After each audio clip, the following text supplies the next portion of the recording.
दोस्तों, पश्चिम बंगाल विधानसभा में चुनाव से पहले इस वक्त सियासी पारा बहुत हाई है और विवादों के केंद्र में है मुर्शिदाबाद की बाबरी मस्जिद, जिसको लेकर हुमायूं कबीर और एआईएमआईएम बीजेपी के साथ साथ हिंदू संगठनों के अब सीधा निशाने पर है। वहीं अब योग गुरु बाबा रामदेव ने बाबरी मस्जिद पर बयान देकर इस देश में एक नई बहस छेड़ दी है। बाबा रामदेव ने दो टूक कहा कि यह देश भगवान श्री राम, श्री कृष्ण और हनुमान का है और बाबरी की बात करने वाले बर्बाद हो जाएंगे।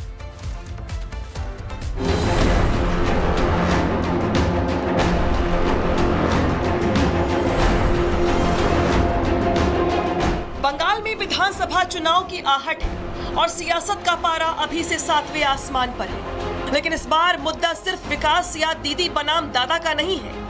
बंगाल की धरती पर अब बाबर और बाबरी पर सियासत गर्व है। अयोध्या में बाबरी मस्जिद का वजूद ही खत्म हो चुका है। अब उसे बंगाल के मुर्शिदाबाद में जिंदा कर हुमायूं कबीर ने एक ऐसे विवाद को जन्म दे दिया है जिसे लेकर पूरे देश का हिंदू समाज नाराज है।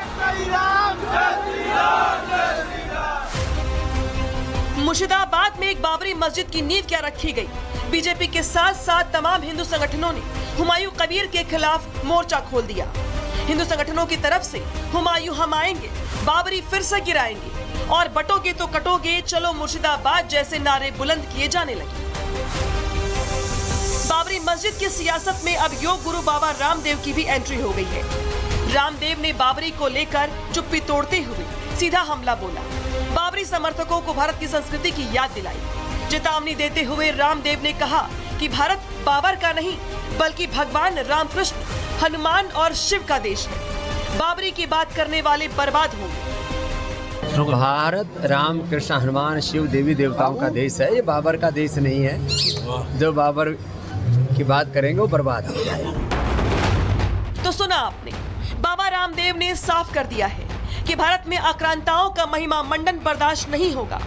बाबा रामदेव का बयान केवल एक धार्मिक टिप्पणी नहीं है, बल्कि इसके पीछे गहरे राजनीतिक और रणनीतिक मायने छिपे हैं। पिछले कुछ समय से देश की राजनीति में सनातन शब्द बहुत केंद्र में रहा है। बाबा रामदेव का बयान इसी नैरेटिव को आगे बढ़ाता है। वो ये जताना चाहते हैं कि अयोध्या में बाबरी का अंत हो चुका है, तो अब बंगाल में उसका पुनर्जन्म स्वीकार्य नहीं होगा। ये बयान सीधे तौर पर उन मतदाताओं को प्रभावित करता है जो राम मंदिर आंदोलन से भावनात्मक रूप से जुड़े रहे हैं। बेरोजगारी या स्थानीय भ्रष्टाचार जैसे मुद्दों के बजाय चुनाव को राम बनाम बाबर की पिच पर लाने की ये एक सोची समझी रणनीति हो सकती है। मुर्शिदाबाद से उठी बाबरी की गूंज अब हरिद्वार और दिल्ली के गलियारों तक पहुंच चुकी है। बाबा रामदेव का बयान इस विवाद को एक नया मोड़ दे चुका है। जहां एक तरफ धार्मिक पहचान का हवाला है, तो वहीं दूसरी तरफ राष्ट्रवाद की हुंकार। बड़ा सवाल ये है कि क्या बंगाल की जनता विकास के दावों को चुनेगी या फिर बाबर बनाम राम के इस नैरेटिव में उलझ कर रह जाएगी। फिलहाल बंगाल की सियासत में योग गुरु के इस प्रहार ने खलबली तो जरूर मचा दी है। Bureau report, Republic Bharat.